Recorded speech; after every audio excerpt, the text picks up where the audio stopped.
Madhava Kunda Bihari Gopi Janaballabha Giribharad Hare Gopi Janaballabha Giribharad Hare Yashodanandana Brajajana Ranjana Yashodanandana Brajajana Ranjana Yamuna Tira Vanachari Yamuna Tira Vanachari Jaya Radha Madhava Kunda Bihari Jai Hurad O Madhava Kunda Bihari Gopi Jana Malaba Giribharadhati Gopi Jana Malaba Giribharadhati Yashodanandana Mrajajana Ranjana Yashodanandana Mrajajana Ranjana Yamuna Tira Vanachari Yamuna Tira Vanachari Jaya Radha Madhava Kunda Bihari Jaya Radha Madhava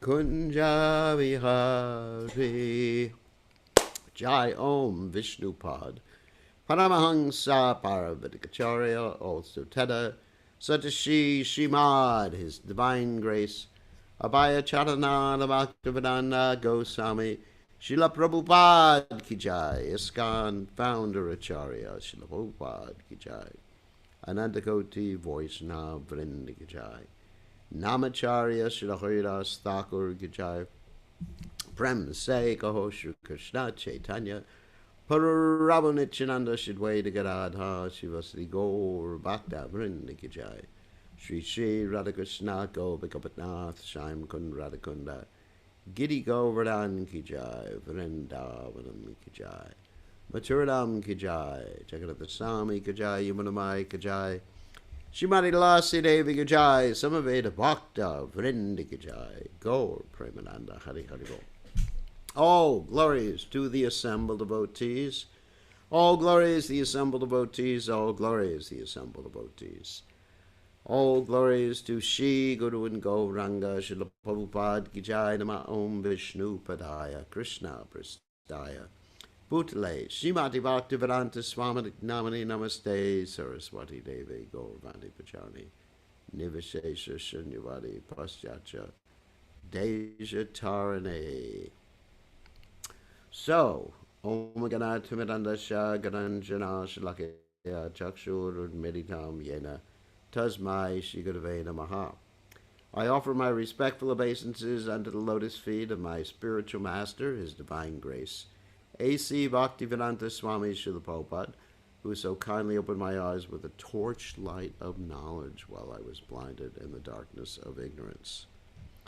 So, let us continue with the Caitanya Caritamrta. And so, tomorrow, during this same time, we're not going to have the Caitanya Caritamrta reading, but there's going to be a very special dance performance and drama of the Mukta Charita that's going to be done in front of the deities in the temple.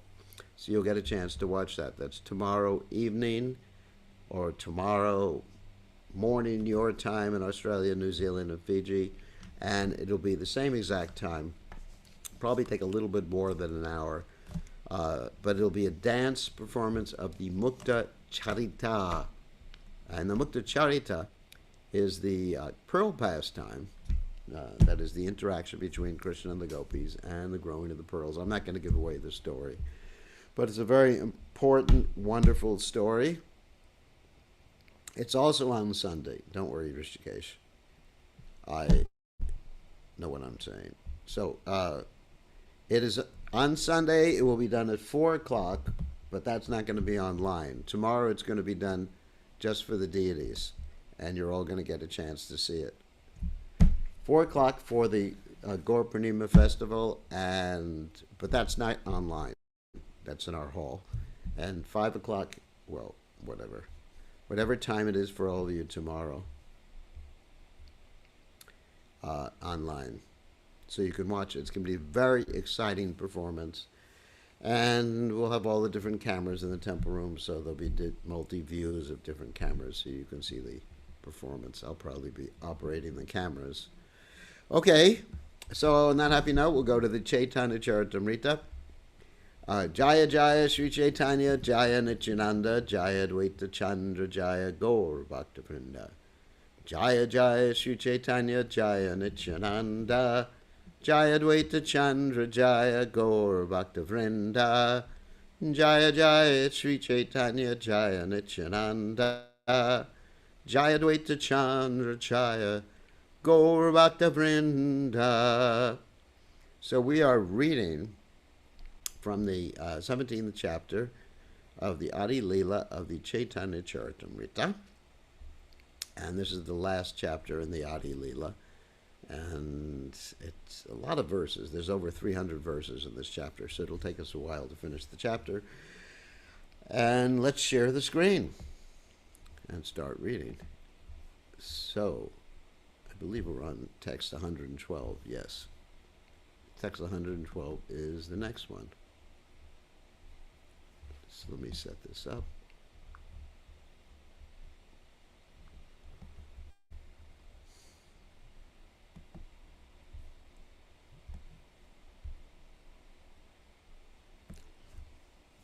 Okay.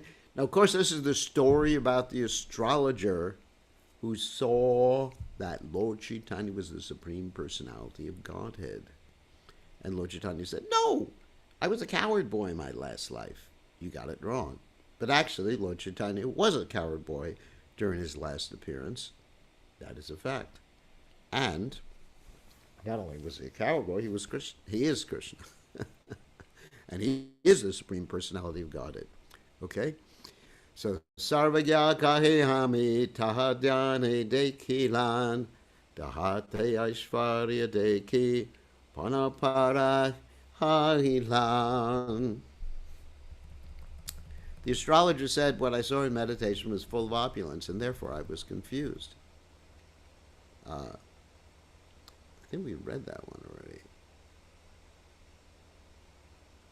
Yeah, anyway, we'll read it again. It appears that the astrologer not only was a knower of past, present, and future through astrological calculation, but was a great meditator as well. Therefore, he was a great devotee and could see Lord Caitanya Mahaprabhu to be the same personality as Krishna.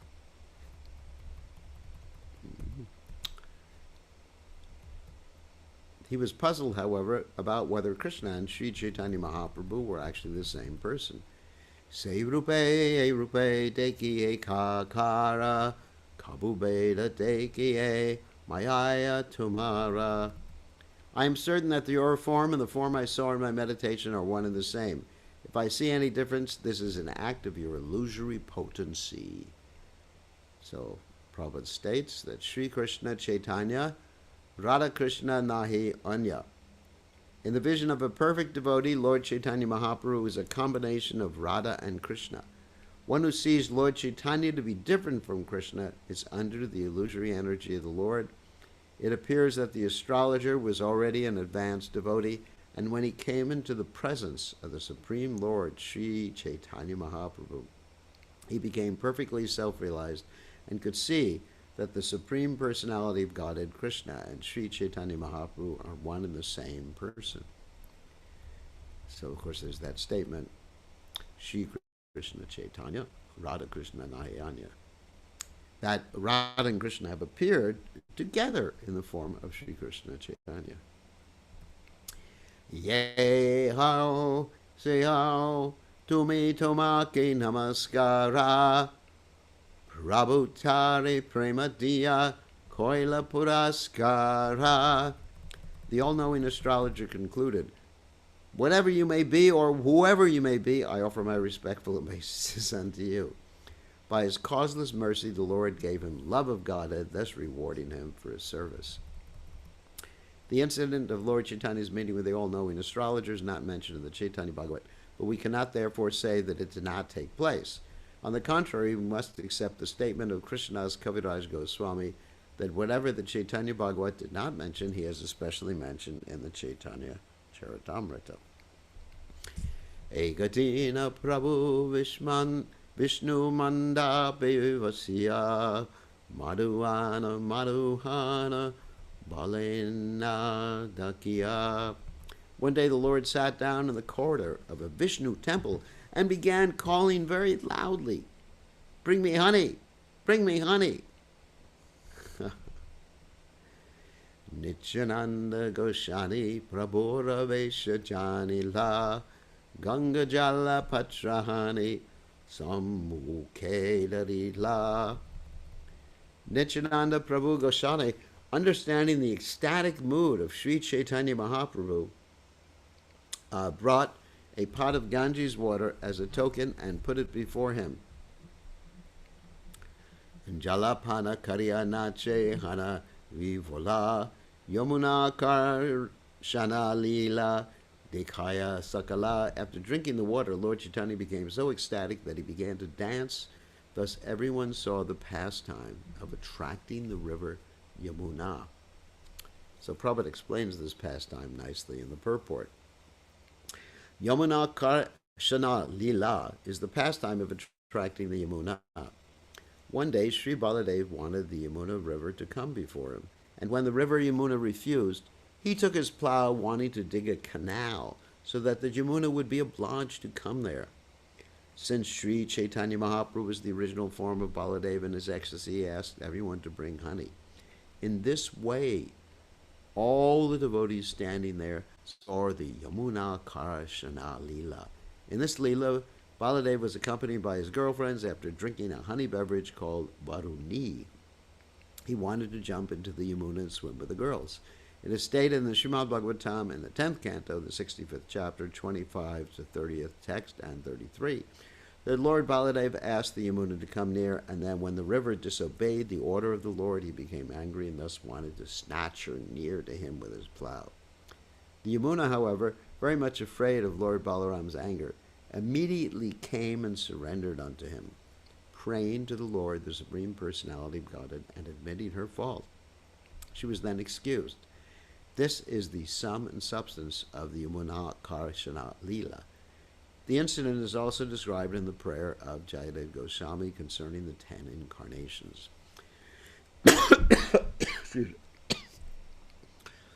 Vahasi Vapushi Vishate Vasanam Jalat Dabham Halahati Bita Milita Yamunabam Keshavadrita Haladaro Rupa Jaya Jagadisha Hare. Excuse me. And actually, there's a little bit more to the story that Prabhupada didn't tell here. The Varuni beverage, which Balaram and his girlfriends were drinking, was an intoxicant. And so Balaram's eyes were rolling, and he wanted to go swimming in the Yamuna, and the Yamuna refused to come, and he got angry with the Yamuna, and he used his plow, as Prabhupada described here. However, one may ask, what is this intoxication? Well, in this material world, we have intoxication. But this intoxication in this world is a perverted reflection of the spiritual realm. So therefore, when one engages in intoxication in this world, it puts one into an illusion within the illusion. Okay, what do I mean by that? Let's take the example of a dream at night. Okay.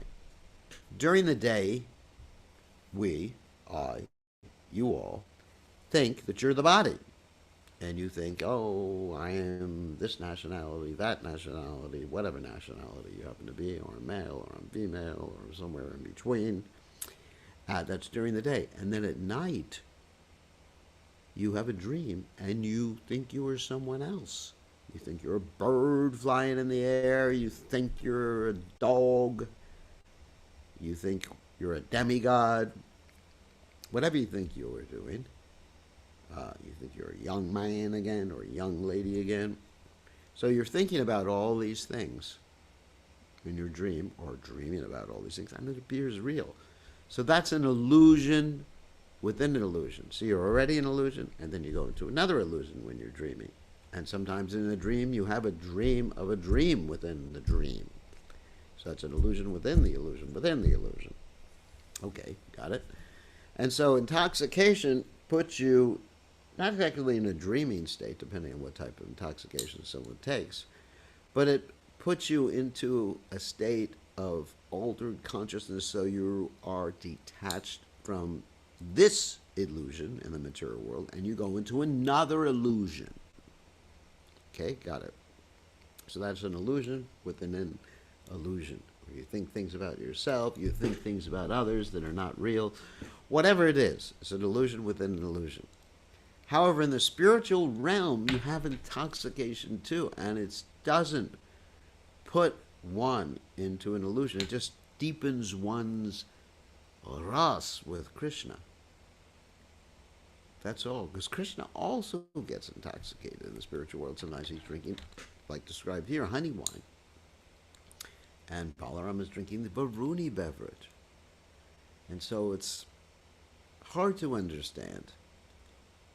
But more when people, or sure, pure devotees and Krishna get intoxicated in the spiritual world, it brings out their relationship.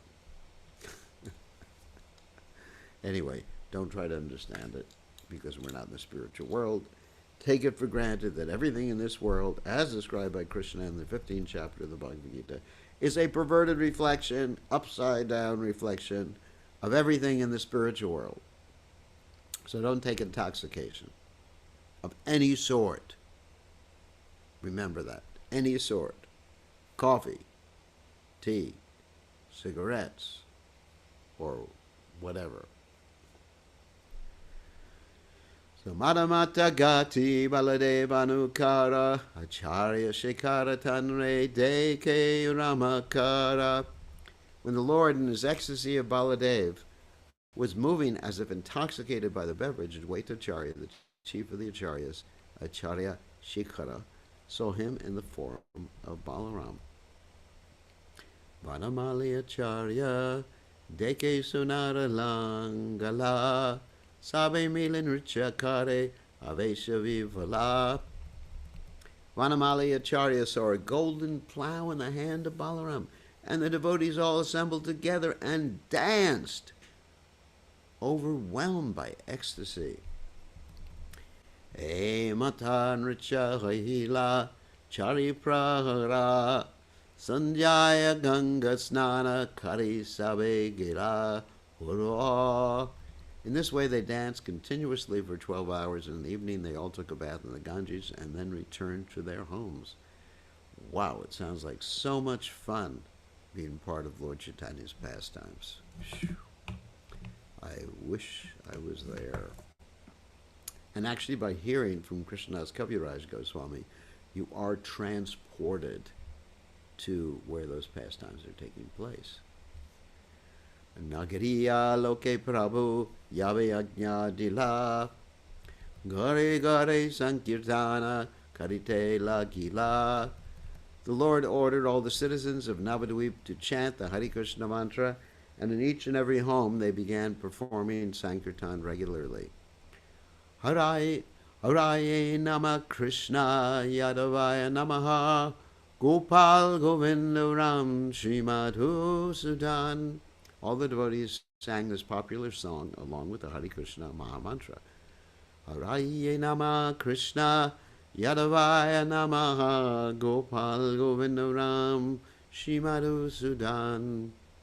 Mridanga Karatala Sankirtana Mahadhwani Huri Huri Dhwani Vina Anye Nahi Shuni. When the Sankirtan movement thus started, no one in Navadvip could hear any sound other than the words hoodie, hoodie, and the beating of the mridangas and clashing of handbells. The International Society for Krishna Consciousness now has its world headquarters, a world center in Navadvip, Mayapur. The managers of this center should see that 24 hours a day there is chanting of the holy names of the Hare Krishna Maha Mantra, with the addition of Haraye Namaha, Krishna Yadavaya Namaha. For this song was a favorite of Sri Caitanya Mahaprabhu's. But all such Sankirtan must be preceded by the chanting of the holy names of the 5 tattvas. That's the Pancha Tattva. Shri Krishna Chaitanya Prabhu Nityananda Shidvaita Gadadha Shivasadi Gaur Bhaktivinoda.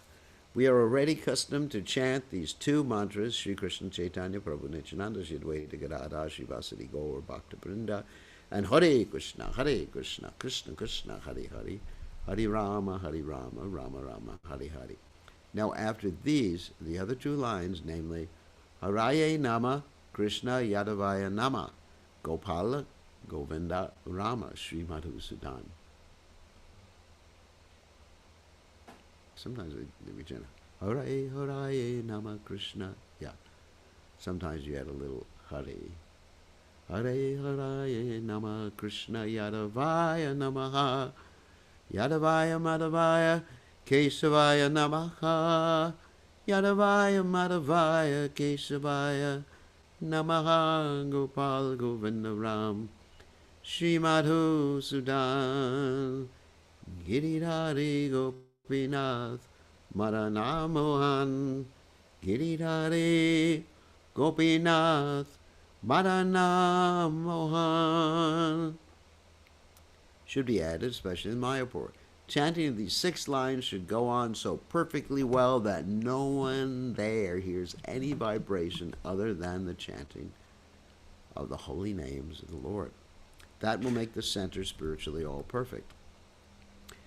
Shuniya ye krudahayla sakalayavana kaji bhashya se sabe kaila nivedana.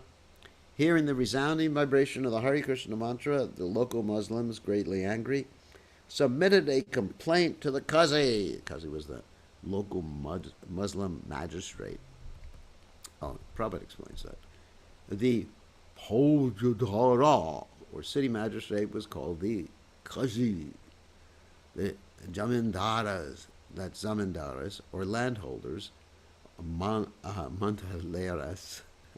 levied taxes on the land, but keeping law and order and punishing criminals was the duty entrusted to the Qazi. Both the Qazi and the landholders were under the control of the governor of Bengal, which at that time was known as Subha Bongala. Phew, sounds frightening. The districts of Nadia, Islampura, and Bogoyana were all under the zamindar named Harihat Hoda, or his descendant known as Hoda Krishna Das. Well, that's nice. It is said that Chand Qazi was the spiritual master of Nawab Hussain Shah. Wow. According to one opinion, his name was Maulana Sirajuddin. It's interesting. And according to another, his name was Habibara Rahomana. Descendants of Chand Qazi are still living in the vicinity of Mayapur. People still go to see the tomb of Chand Qazi, which is underneath a champaka tree and is known as Chand Qazi's Samadhi. It's interesting.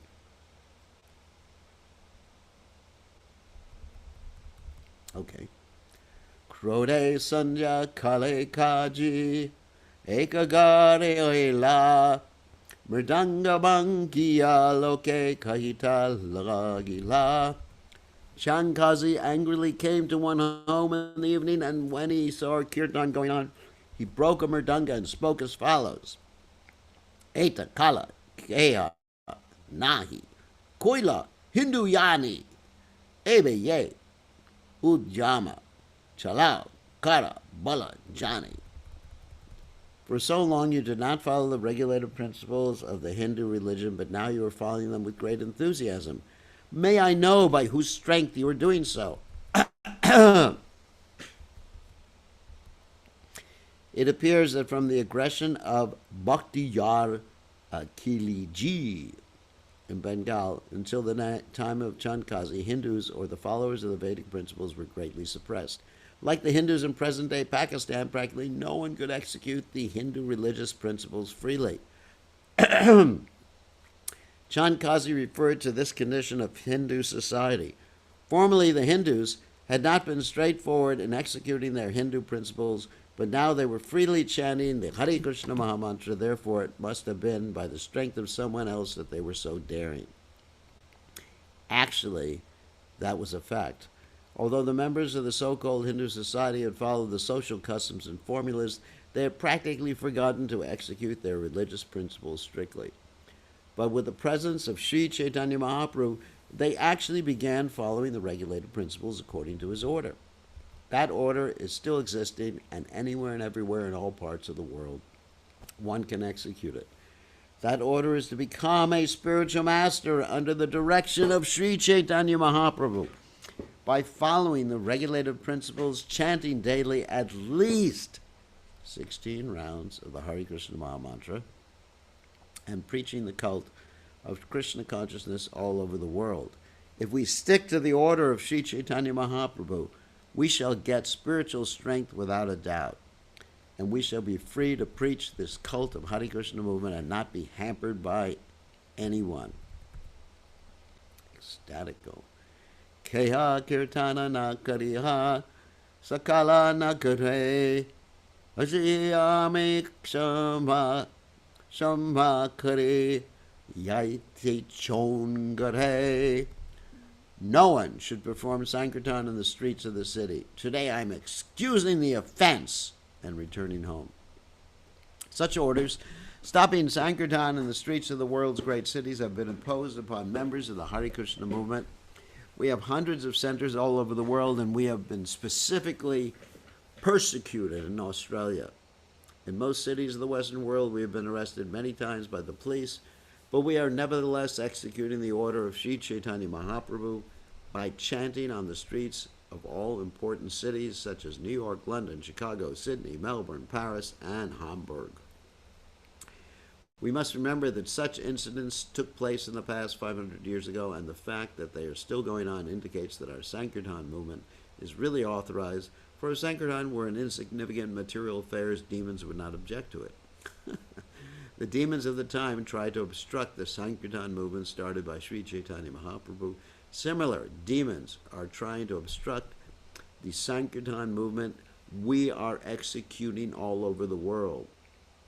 And this proves that our Sankirtan movement is still pure and genuine, following in the footsteps of Sri Chaitanya Mahaprabhu. I want to tell you an inside story about the Kazi, the Chand Kazi, harassing the devotees, because it's an important part of the story. So Chand Kazi all of a sudden comes, and he breaks the mridanga, and he gets really angry and says, "No more chanting." So why did he do that all of a sudden? I mean, what was his problem? Was it because he was a Muslim? No. The actual reason that he did that was because the Hindus complained.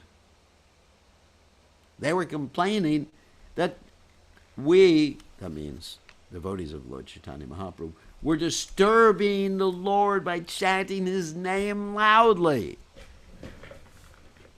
They were taking the Lord as some common person. For example, if someone were to chant my name loudly, I'd get disturbed. Stop it already. I got other things to do in life. It gets improper to chant a person's name or yell a person's name. Just like you have, sometimes devotees go, Gauranga. So if they did that with me, I would be very disturbed. So if that person said, Hare Krishna Maharaj, Hare Krishna Maharaj, I would be extremely upset and disturbed and say, what do you want? Just leave me alone already. So they are taking the Lord as an ordinary person because the Lord is there in His holy names, and it's His injunction, Haranam, Haranama, Harinama, Ivakavalam, Kalona, Stavana, Stavana, Stavagati, Ranyata. In this age of Kali, just chant the holy names, chant. Oh, that's the only way, is chanting the holy names of the Lord. So, in this way, the so-called Hindus or so-called followers of the Vedic principles, which they weren't, actually went to the Kazi and complained. So it wasn't that the Kazi had anything against Sankirtan, or whether he did or not is not the issue. It's the Brahmins, the so-called Brahmins. They went and complained. And sometimes we find in other parts of the world, I mean, there's one country, it shall remain nameless right now, where devotees can't go in to the country. I mean, once devotees go into the country, if they're there, they can preach. But the local Brahmin organization actually forced the immigration department to prohibit devotees from going in. So when I go to that country, I have to take my neck beads off and make believe that I'm a demon to go into that country. Actually, two countries it happened in. One country I can mention because it's no longer there. It's no longer happening that they're prohibiting devotees. And the other country I can't mention. It's somewhere else in the world. So anyway, better I don't mention because it just creates some political problems if I mention the countries. So, in any case, yeah, I remember I had to take my neck beads off, and they looked at me and said, "Are you a Hare Krishna?" I said, "Hare Krishna? What's that? I'm coming here on vacation." So, anyway, so many times it's the local brahmanas who are interfering with our Krishna consciousness much more than people of other religions. So, arayari kirtana karite laga paimu sarvashvadandiyaktara jatiye laimu. The next time I see someone performing such sankirtan, I shall certainly chastise him by not only confiscating all his property, but also converting him into a Muslim. Oh my God! And this is interesting. To convert a Hindu into a Muslim was an easy affair in those days. If a Muslim simply sprinkled water on the body of a Hindu, it was supposed that the Hindu had already become a Muslim. During the transition of the British in Bangladesh during the last Hindu-Muslim riots, many Hindus were converted into Muslims by having cow's flesh forcibly pushed into their mouths. Hindu society was so rigid at the time of Lord Caitanya that if a Hindu were converted into a Muslim, there was no chance of his being reformed. In this way, the Muslim population in India increased. None of the Muslims came from outside. You know, the invaders came from outside, but majority of people, they weren't from outside. Social customs, somehow or other, forced Hindus to become Muslims with no chance of returning to Hindu society. Emperor Aurangzeb, who's considered an incarnation of Kamsa, also inaugurated a tax that Hindus had to pay because of their being Hindus. Also, sometimes you couldn't get a job if you were Hindu. Also, sometimes you were beaten up if you were a Hindu, discriminated against. So obviously people wanted to convert. Thus all the poor Hindus of the lower class voluntarily became Muslims to avoid the tax. In this way the Muslim population in India increased. Chankazi threatened to convert the people into Muslims by the simple process of sprinkling water on their bodies. There's one story, and it's about a devotee named Subhuti Roy. Yeah, Subhuti Roy. In Lord Chaitanya's pastimes, of course. And he, let's say, there was the Kazi who was previously his servant when he was young. Oh yeah, here's the story. Kazi was previously a servant, and somehow or other he had hit the Kazi one time and left a mark on the Kazi's back. So later on, the Kazi became the Kazi. All right? That means the guy in charge. But he still liked Subhuti Roy. And so, but when the Kazi's wife the Kazini, I don't know if it's called Kazini, saw the mark on her husband's back. She said, "How did that happen?" And then he described it happened because he was beaten by Subhuti Roy. And then the wife said, "You got to kill him." And he said, "I'm not going to kill him. I like him." And the wife said, "Then just convert him to a Muslim." So he converted him to a Muslim by sprinkling water on him. And Subhuti Roy was very upset, and he thought, "What should I do?" And he went to the local brahmanas for some prayaschitta, atonement. And they said, "You got to drink molten metal or something like that." And he thought, well, that's not going to work. And finally, he was informed by Lord Chaitanya and his devotees that simply he had to chant Hare Krishna, and that would be enough reformation. And in the Bhagavatam, it states that in the sixth canto, Tasmat Sankirtanam Vishnu Jaganmangalamangasa Mahatamapi Kauravya Vijaykantika Nishkritam. The topmost type of atonement is the chanting of the Lord's holy names. Vijaykantika Nishkritam. All right, so let's read a few more verses. We're going to end a little early today because I'm pretty tired. I just got back from traveling and haven't eaten yet. Eight Tabali Kashigela Nagariya Loka Prabhustane Nivedila Parna Bada Shoka. After saying this, the Kazi returned home, and the devotees, greatly shocked that they are forbidden to chant Hare Krishna, submitted their grief to Lord Chaitanya Mahaprabhu. Prabhu Dila Yaha Karaha Kirtana Muni Song Harimu Aji Sakala Yavana. Lord Chaitanya ordered, "Go perform Sankirtan. Today I shall kill all the Muslims." Purport. Gandhi is known for having started the movement of nonviolent civil disobedience in India, but about 500 years before him, Sri Chaitanya Mahaprabhu started his movement of nonviolent civil disobedience to the order of Chand Kazi. It is not necessary to commit violence to stop the opposition from hindering a movement, for one can kill their demoniac behavior with reason and argument. Following in the footsteps of Lord Chaitanya Mahaprabhu, whenever there are obstacles, the Hare Krishna movement should kill the opposition with reason and argument and thus stop their demoniac behavior. If we became violent in every case, it would be difficult for us to manage our affairs. We should therefore follow in the footsteps of Lord Chaitanya Mahaprabhu, who disobeyed the order of Chand Kazi, but subdued him with reason and argument. So that's the point. We kill the demoniac mentality by purifying their hearts and souls. So what I'm going to do is stop reading now. We'll take maybe one question, and then we'll end early today. And as I mentioned, tomorrow we have a special dance performance, which is also going to be done on Sunday. But at the same time that we usually start this class, there'll be a dance performance by Champakalata Devi Dasi, Dansi Dasi, and her troupe.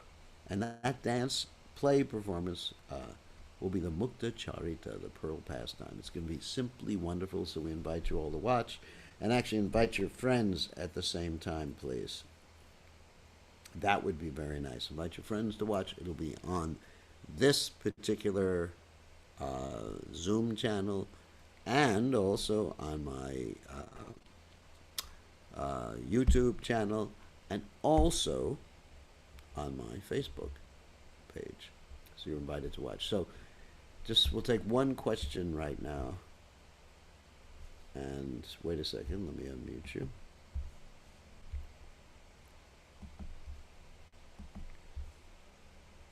Okay, speakers. Let me put the speaker on. Hold on a second. I gotta. Okay. Okay, who has a question?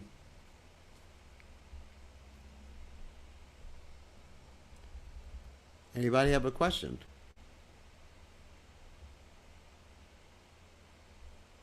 No one.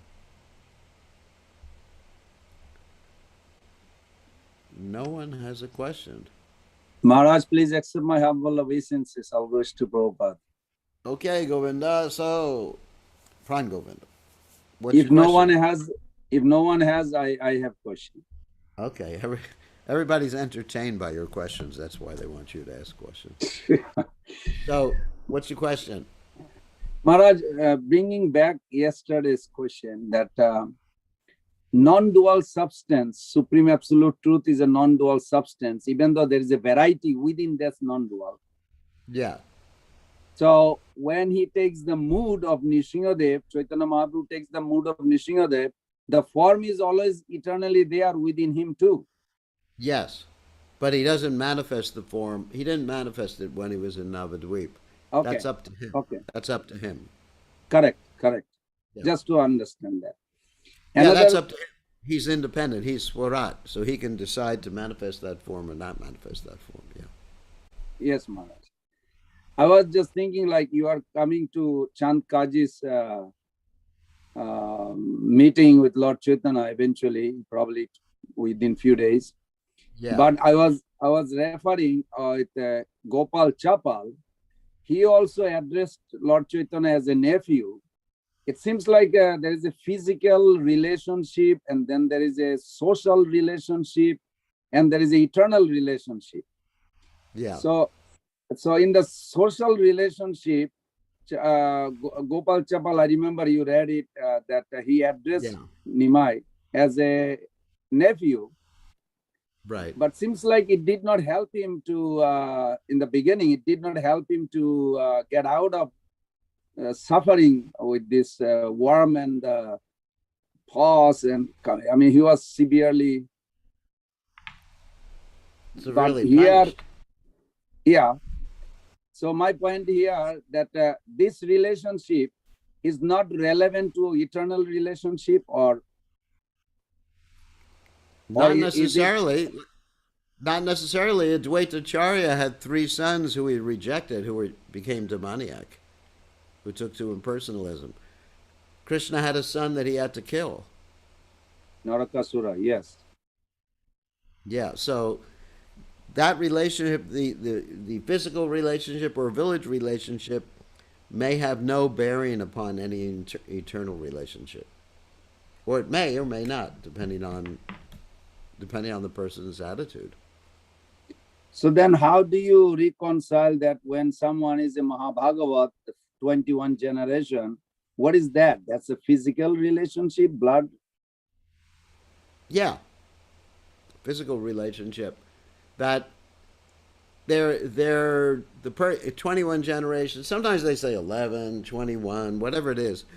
They're liberated, but that doesn't mean they become pure devotees. Liberated means they're freed from karma and given the opportunity to become devotees. I see. That's the point. We oftentimes misunderstand the context in which the word liberated is used.